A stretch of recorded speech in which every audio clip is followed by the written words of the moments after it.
This is the Pentagon duty office. Release Chief Petty Officer Marcus Reed immediately. The words cut through the quiet processing room at 4:42 p.m. and every conversation inside the station stopped. Sergeant Luis Romero stood behind the front desk with the telephone pressed to his ear, his expression changing as the caller identified the man sitting beyond the glass. Officer Daniel Hayes remained beside an unfinished arrest report, one hand resting near the keyboard, the other holding a military identification card he had already decided must be false. Across the room, Marcus Reed sat upright on a metal chair, calm, silent, and still wearing the gray jacket he had entered the coffee shop in less than half an hour earlier. His property rested in a clear evidence bag on the counter. A federal identification card, a set of official travel orders, a secure telephone that had rung 3 times. Daniel had ignored every one of them. "Can you repeat that?" Romero asked. The woman on the line did not raise her voice. She did not need to. Chief Petty Officer Marcus Reed is an active-duty United States Navy service member on a protected movement. He failed to arrive at his scheduled location, and his secure line stopped responding. "We traced his last confirmed contact to your department. Why is he in custody?" Daniel looked through the glass at Marcus as though the answer might be written across his face. 15 minutes earlier, he had called that same face suspicious. He had questioned whether Marcus looked like a Navy SEAL. He had dismissed the identification, doubted the orders, ignored the vehicle registration, and treated restricted military information as proof of deception. Now the caller was not asking Marcus to prove who he was. She was asking the police to explain what they had done. Romero covered the receiver. "Daniel, did you verify these credentials through the number printed on the orders?" Daniel straightened. "I was in the process of investigating possible stolen Valor. That was not my question." Officer Emily Carter stood near the report desk, her body camera still recording. She had already called the verification number Daniel refused to use. She knew the answer before he gave it. "No," Daniel said. The documents appeared too polished, and he would not answer basic questions about his unit. Marcus turned his head toward the glass. Even from across the room, his voice carried with quiet precision. "I told you the information was restricted." Daniel looked at him. "You also refused to explain why you were carrying unit material in public." "I was carrying my own identification and lawful orders." Romero returned to the call. The duty officer continued. "Preserve all body camera footage, dispatch records, witness video, and property logs. Do not alter the service member's belongings. A Navy liaison is already on the way." Daniel's face tightened. He had expected validation from someone with greater authority. Instead, every official channel was closing around the decision he had made. Emily placed the verification printout beside his report. Active duty status confirmed. Travel authorization confirmed. Identity confirmed. Daniel stared at the page without touching it. "A real service member still has to follow the law," he said. Marcus looked at him through the glass. "Correct. So does the person enforcing it." 23 minutes earlier, at 4:19 p.m., Marcus had walked into a small coffee shop a few miles from the naval base, wanting nothing more than 10 quiet minutes before a classified briefing. He did not know that one coin slipping from his pocket would give Daniel Hayes a chance to mistake prejudice for instinct, and instinct for proof. At 4:19 p.m., Marcus Reed pushed open the glass door of a small coffee shop 3 miles from the naval base and stepped into the low afternoon hum of cups, quiet conversations, and espresso machines. He wore a gray field jacket over a plain black shirt, dark jeans, and worn leather boots. Nothing about him invited attention. That was intentional. Marcus had spent most of his adult life learning when to move unnoticed, when to speak carefully, and when silence protected more than pride ever could. He had 40 minutes before a secured briefing and wanted 10 of them without questions. He ordered black coffee, thanked the cashier, and moved toward a table near the window with a compact equipment bag at his feet. As he reached for his wallet, a bronze challenge coin slipped from his pocket, struck the tile, and rolled beneath the next table.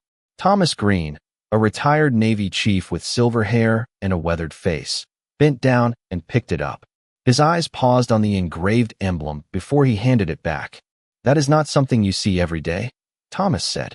Marcus accepted the coin with a small nod. "No, sir." "You serve?" "I do." Thomas glanced at the coin again. "Which command?" Marcus offered a restrained smile. Long enough to know I should not discuss that in a public coffee shop. Thomas understood immediately.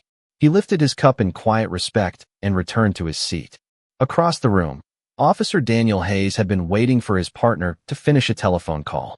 He wore a dark blue police uniform and sat with one hand around a paper cup, watching the exchange from 12 feet away.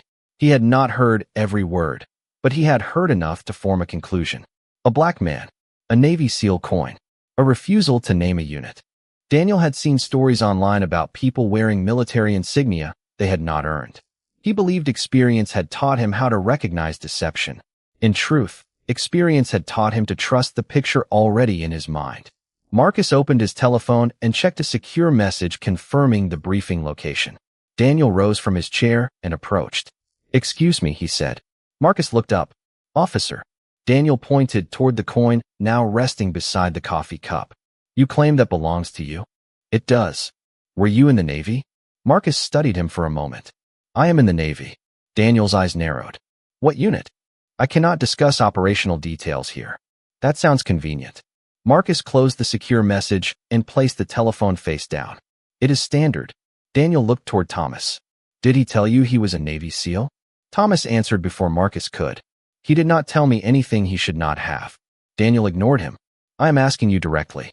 Are you representing yourself as a SEAL?" Marcus did not raise his voice.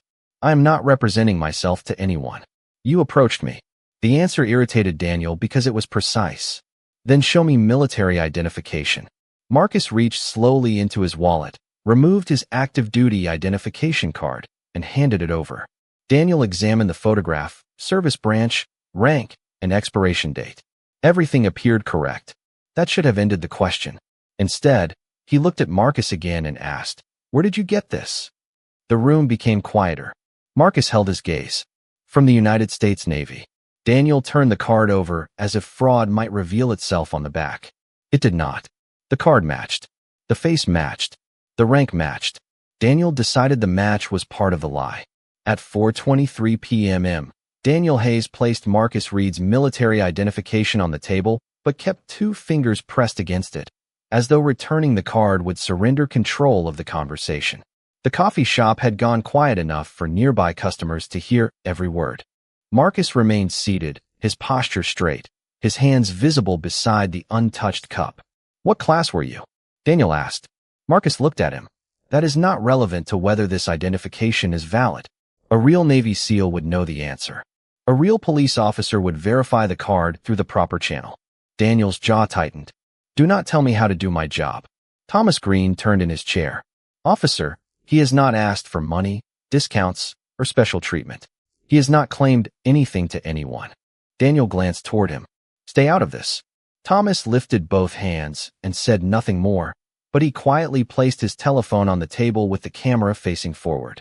Marcus reached into his jacket slowly and removed a folded set of official travel orders. "These contain a verification number. Call it."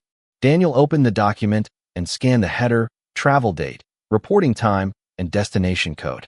The orders were professionally formatted, signed, and marked for restricted handling. "Why is the unit section blocked out?" he asked. "Because you are not cleared to access it. Or because there is no unit." Marcus exhaled once, not from fear, but from the effort of remaining patient. "The identification is active. The orders are current. The number is official. Use it." Officer Emily Carter entered the coffee shop after finishing her call outside and immediately noticed the silence. She approached Daniel and looked at the documents. "What is happening?" "Possible stolen valor," Daniel said. Emily examined Marcus, then the identification card. "Has he received any benefit by claiming military service?" "He is carrying Navy material and refusing basic questions." Marcus spoke before Daniel could continue. "I answered every lawful question that does not require disclosing restricted information in public." Emily looked at the printed verification number. "We can confirm this through dispatch." Daniel folded the orders and handed them back without making the call. People who build false identities know how to make paperwork look official. Emily frowned. "That is why we verify it." Daniel shifted his attention to Marcus's equipment bag. A small access tag was attached near the handle, showing a naval installation code and a vehicle registration number. "Is that bag yours?" "Yes." "Open it." Marcus did not move. No, Daniel's expression sharpened. You are refusing a direct order. You have not stated a legal basis to search it. The sentence carried no anger, only precision. Daniel heard it as defiance. Emily crouched slightly to read the access tag without touching the bag. She entered the registration number into her department device. A response appeared within seconds. Vehicle access authorized. Naval installation registration active. Daniel looked at the screen and then away. The tag could have been copied. The identification matches, Emily said. The orders match. The vehicle registration matches. Daniel lowered his voice. That makes it more sophisticated, not more credible. Marcus studied him in silence. There it was. Proof had stopped being proof.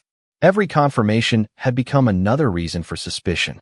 At 4:28 p.m., Marcus's secure telephone began ringing on the table. The screen displayed a federal number and a restricted contact label. Marcus looked at Daniel. That call will confirm everything.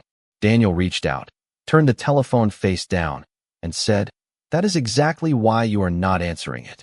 At 4:28 p.m., the secure telephone stopped ringing, leaving the coffee shop in a silence heavier than the sound itself. Marcus Reed looked at the device, then at Officer Daniel Hayes. You just refused the fastest way to verify my identity. Daniel kept the telephone face down beneath his hand. I am not allowing you to coordinate a story while I investigate. Officer Emily Carter glanced at the screen of her department device, where the active vehicle access record remained visible. Daniel, the military identification is current, the orders have a valid control number, and the installation tag is active. We should contact the verification line. Daniel turned toward her. Restricted records can be manipulated. That is why the official number exists. And that is exactly what someone with a prepared cover would expect us to call. Marcus studied him with the quiet attention of a man watching a door close 1 inch at a time. Officer, evidence does not become suspicious because it disagrees with you. Daniel's expression hardened. Stand up. Marcus did not move immediately. Am I being detained? You are being questioned. Then am I free to leave? Daniel paused. Several customers watched from their tables. Thomas Green's telephone continued recording from beside his coffee cup. Emily's body camera captured the delay before Daniel answered. No, he said. Marcus rose slowly and kept both hands visible. Then state the reason for the detention. Daniel pointed toward the challenge coin, the orders, and the equipment bag as though their presence alone formed a crime. Possible impersonation of military personnel, possession of fraudulent federal credentials, and interference with an investigation. Thomas spoke from across the room. He never asked anyone for money or a discount. He did not even tell me he was a SEAL. Daniel looked at him sharply. I told you to stay out of this. I am telling you what I witnessed. Emily stepped closer to Daniel and lowered her voice. Stolen valor laws generally involve false claims connected to obtaining something of value. We do not have that here. Daniel answered without looking at her. We have suspicious documents and a subject refusing to cooperate. Marcus's voice remained controlled. I gave you identification, travel orders, vehicle access records, and a direct verification contact. I refused only a search you have not legally justified. Daniel reached for his radio. Dispatch, begin a records check on Marcus Reed and advise if there are any fraud indicators connected to military credentials. The response came within a minute. No warrants. No criminal record. Driver's license valid. Vehicle registered to Marcus Reed with authorized access to the naval installation. Emily held up the result. Everything matches again. Daniel looked at Marcus. A clean record does not prove the military claim. At 4:31 p.m., the secure telephone rang a second time. The restricted federal contact appeared again. Marcus glanced toward it. My reporting time is approaching. Whoever is calling already knows I am late. Daniel picked up the telephone, placed it inside a clear property bag, and sealed the top. You will get it back after we determine who you are. Emily stared at him. You have not established probable cause for an arrest. Daniel replied. I am establishing it now. Marcus looked directly at Emily's body camera. Preserve every second of this encounter. Daniel stepped closer. Was that a threat? No, Marcus said. It was a warning about the record you are creating. The coffee shop seemed to hold its breath. Daniel mistook composure for challenge, accuracy for arrogance, and every official confirmation for another layer of deception. At 4:33 p.m., He announced that Marcus was being taken into custody, pending investigation. Marcus did not resist. He simply looked at the untouched verification number printed on his orders and said, "The truth has been available to you from the beginning." At 4:33 p.m., Daniel Hayes instructed Marcus Reed to turn around and place his hands behind his back. Marcus complied without argument, moving slowly enough that every camera could capture the absence of resistance. The coffee shop remained silent as Daniel secured the handcuffs and began reciting the reasons for detention. Possible fraudulent military credentials. Possible impersonation. Possible interference. Each accusation sounded less certain than the last. Marcus stood beside the table where his coffee had gone cold and looked toward Officer Emily Carter. "Please make sure my equipment bag, identification, and orders remain together," he said. "The chain of custody matters." Daniel tightened his grip on the clear property bag containing the secure telephone. "You do not control the investigation." Marcus met his eyes. "No, the record does." Thomas Green rose from his chair and approached Emily, keeping a respectful distance. "I recorded the entire conversation," he said. "He never asked for anything, never claimed a benefit, and never acted aggressively." Emily nodded. "Keep the original file. Do not edit it." Daniel looked toward her. "We do not need civilian commentary. We need evidence," Emily replied. The difference between them had finally become visible. Outside, the late afternoon traffic moved steadily toward the naval base. Inside, Marcus's reporting time passed. At 4:35 p.m., his secure telephone rang for the third time inside the sealed property bag. The screen lit up with the same restricted federal contact. Daniel glanced at it, then placed the bag on the hood of the patrol car. Marcus stood beside the rear door. "That is the third call," he said. "They will escalate now." Daniel opened the door. "Get in." Marcus did. Emily remained outside for a moment, studying the travel orders Daniel had folded and placed with the other property. The verification number was printed in bold near the bottom. She entered it into her department telephone while Daniel completed the transport log. A recorded military system answered and requested the control code. Emily read the numbers from the document. The system paused, then confirmed an active duty status, authorized movement, and restricted unit information. A second message instructed law enforcement to contact the listed duty office immediately if the service member had been delayed or detained. Emily looked through the windshield at Daniel. "The system confirms him." Daniel started the engine. "It confirms a record. It does not confirm the man. The photograph confirms the man. Then someone at the Pentagon can call me." Marcus heard the sentence from the back seat. He leaned against the headrest and closed his eyes for one brief moment. Daniel believed he had issued a challenge.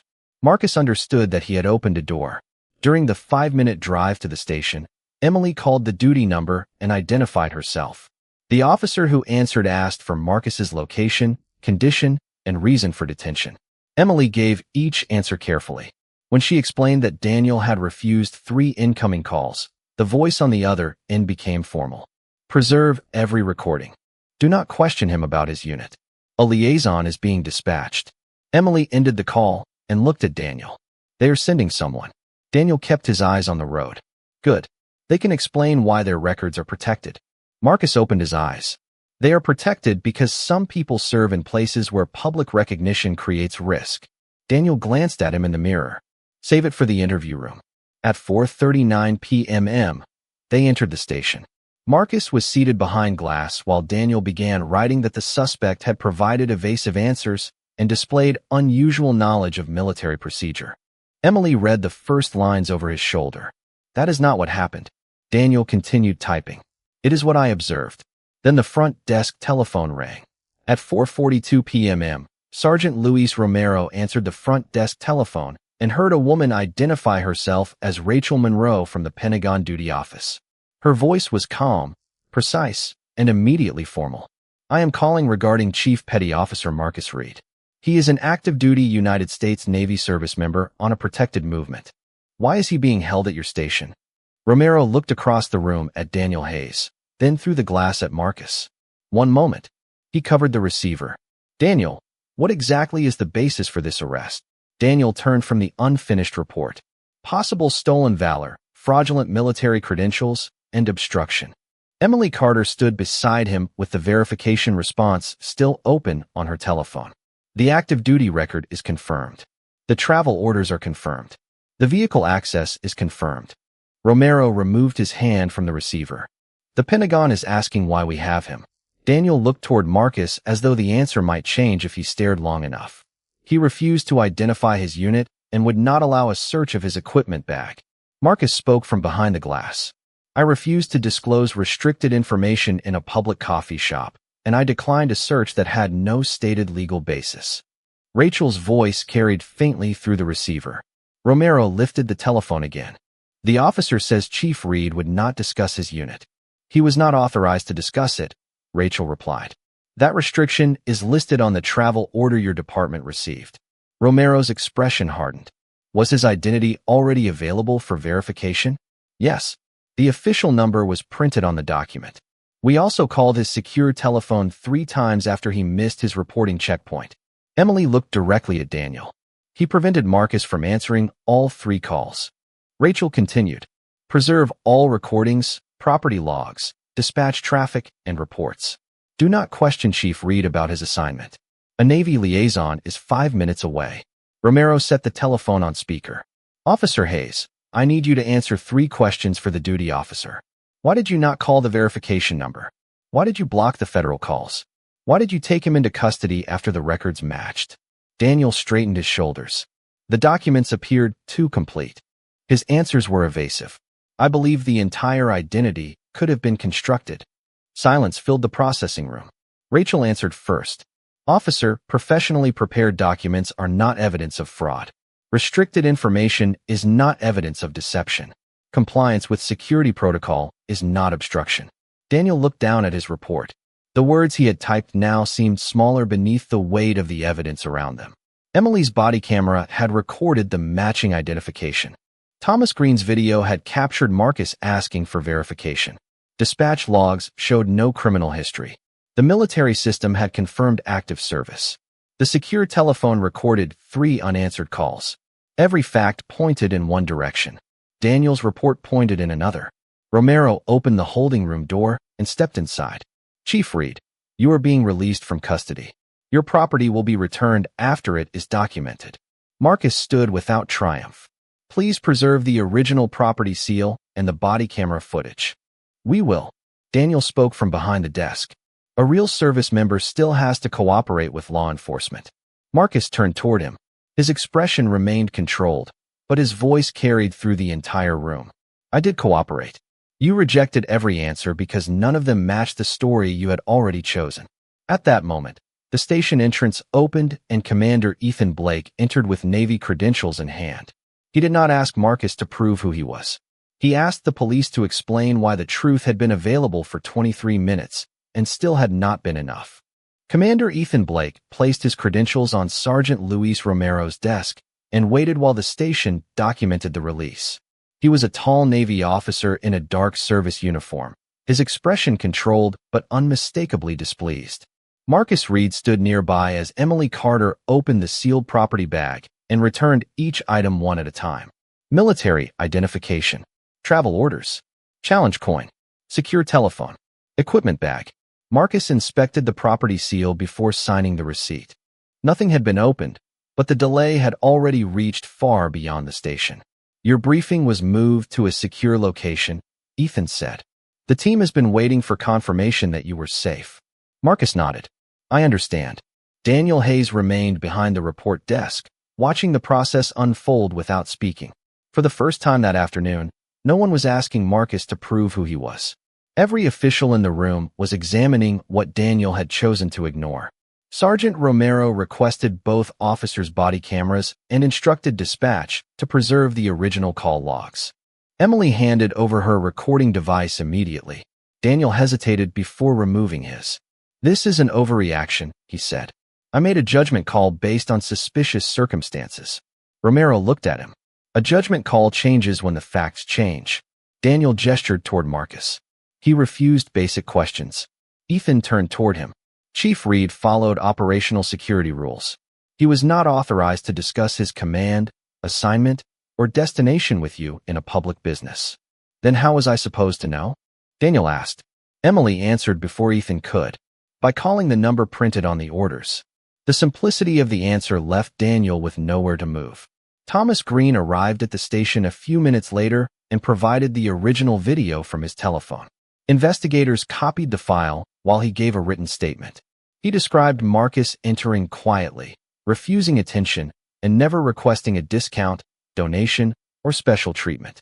He described Daniel approaching first, demanding details, and treating every confirmation as another layer of fraud. The officer kept looking for a crime after the evidence had already removed one, Thomas said. Marcus listened from across the room. His face remained composed, but the sentence stayed with him. Daniel had not investigated conduct. He had investigated an image he refused to accept. At 5:06 p.m., Sergeant Romero placed Daniel on administrative leave pending review and instructed him to surrender his department identification before leaving the station. Daniel looked stunned. "You are suspending me because the Pentagon called." Marcus stepped forward. "No, they are reviewing you because the truth was available before the Pentagon called." Daniel looked at him. "You think your rank makes you untouchable?" Marcus shook his head. "My rank is not the issue. You had no proof of fraud, no stolen benefit, no false statement, and no legal reason to search my bag. You kept going because you believed someone who looked like me could not be someone like me." The room became silent again, but this silence was different. It did not belong to uncertainty. It belonged to recognition. Emily lowered her eyes. She had challenged Daniel, but not soon enough. She had watched the detention continue after the records matched. "I should have stopped it earlier," she said. Marcus looked at her. "Then say that clearly when they ask." Ethan picked up the equipment bag and held the station door open. Before leaving, Marcus turned back toward Romero. "Preserve everything, including the first draft of his report." Daniel's face tightened. He knew why. The report called Marcus evasive before the verification logs proved he had answered every lawful question. It called him suspicious before the cameras showed calm cooperation. It described uncertainty where the record showed certainty. As Marcus walked outside with Ethan, the evening lights stretched across the parking lot. Behind him, the station began an investigation not into whether he had stolen honor, but into why an officer had refused to recognize evidence when it was carried by a black man.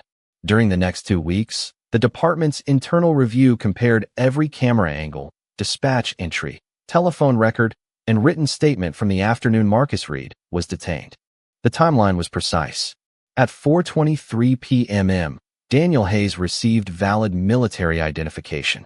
At 4:28 p.m., the installation record matched. At 4:31 p.m., dispatch confirmed there were no warrants, no fraud indicators, and no criminal history. At 4:35 p.m., the secure telephone rang for the third time. At 4:39 p.m., Officer Emily Carter reached the official verification system and received active duty confirmation. At 4:42 p.m., the Pentagon duty office called the station. The facts did not arrive all at once. They arrived repeatedly through separate channels, and Daniel rejected each one. His first draft report described Marcus as confrontational. Thomas Green's video showed Marcus seated with his hands visible and his voice controlled. The report claimed Marcus had aggressively represented himself as a Navy SEAL. The coffee shop recording showed he had not announced his service or requested any benefit. Daniel wrote that restricted military information increased suspicion. The travel orders showed that protecting that information was required. The more investigators compared his language with the recordings, the clearer the pattern became. Daniel had not merely misunderstood one document. He had rewritten ordinary caution as deception and lawful boundaries as defiance. Emily gave a full statement without minimizing her own delay. "I recognized that the evidence was clearing him," she said. "I kept assuming Daniel would stop after the next confirmation. I should have intervened when the first official record matched." Her admission carried consequences, but it also helped investigators identify a larger failure. The department had trained officers to support one another during uncertain situations, yet it had not taught them clearly enough when support must become correction. Sergeant Luis Romero ordered a review of Daniel's earlier military-related encounters. 2 previous complaints involved black veterans whose records had eventually been verified after prolonged questioning. One had been accused of wearing decorations he had earned. Another had been removed from a public ceremony because Daniel claimed his answers sounded rehearsed. Neither complaint had led to discipline. Both had been closed with the phrase officer discretion. Marcus learned about the cases during a meeting with department leadership and Navy legal representatives. He listened without interruption, then placed a written proposal on the table. Military status would be verified through official databases or designated duty offices, never through appearance, trivia, confidence, accent, or an officer's personal idea of what service should look like. Claims involving stolen valor would require evidence that someone knowingly sought money, property, or another tangible benefit through a false representation. Restricted answers would not be treated as proof of fraud. Supervisors would be notified whenever detention continued after records matched. Body camera review would become mandatory when a service member disputed the stated basis for a stop. The police chief read the proposal slowly. "You are asking us to rebuild the procedure." Marcus answered, "I am asking you to use evidence before suspicion becomes punishment." Daniel attended the administrative hearing with an attorney and insisted that he had acted to protect the public.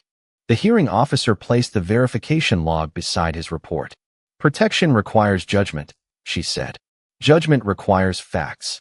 Daniel looked at the documents and finally understood that no missing piece of evidence would rescue him.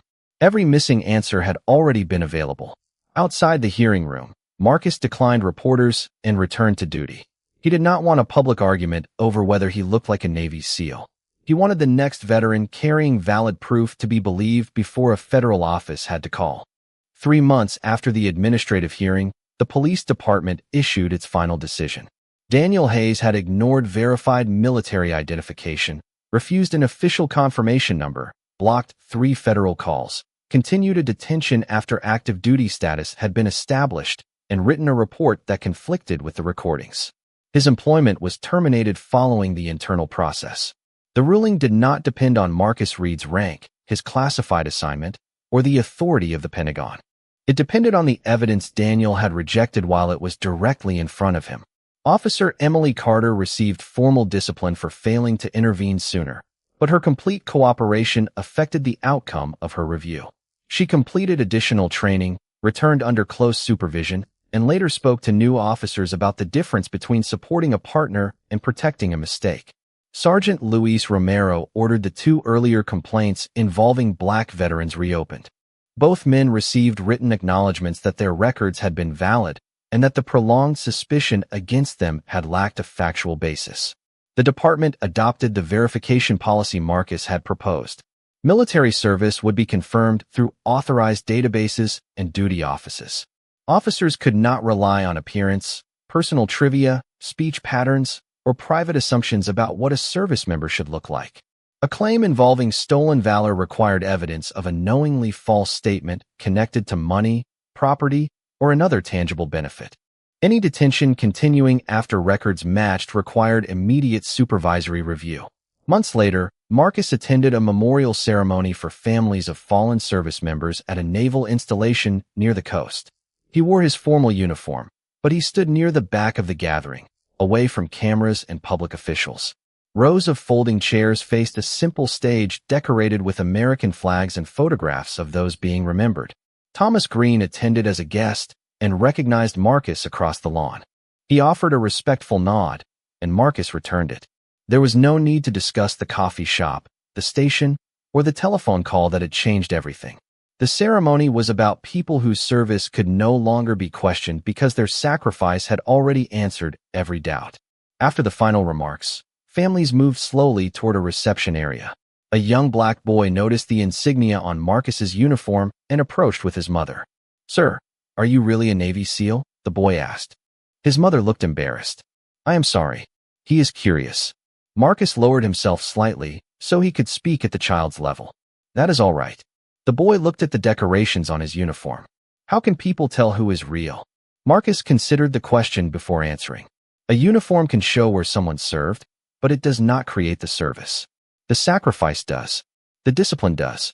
The way a person treats others when nobody is impressed does. The boy nodded, though he was still too young to understand every word. Marcus stood and looked across the lawn at the families holding photographs. Daniel had believed honor was something he could recognize by sight. He had searched Marcus's face for permission to believe the documents and found only his own prejudice reflected back at him. Marcus had never needed Daniel's approval to know who he was. Still, the consequences mattered because the next person might not have a secure telephone, official orders, multiple cameras, or a federal office searching for him. Justice was not complete when one powerful man was finally believed. It became meaningful when an ordinary person would no longer need extraordinary proof. Daniel had accused Marcus of carrying honor that did not belong to him.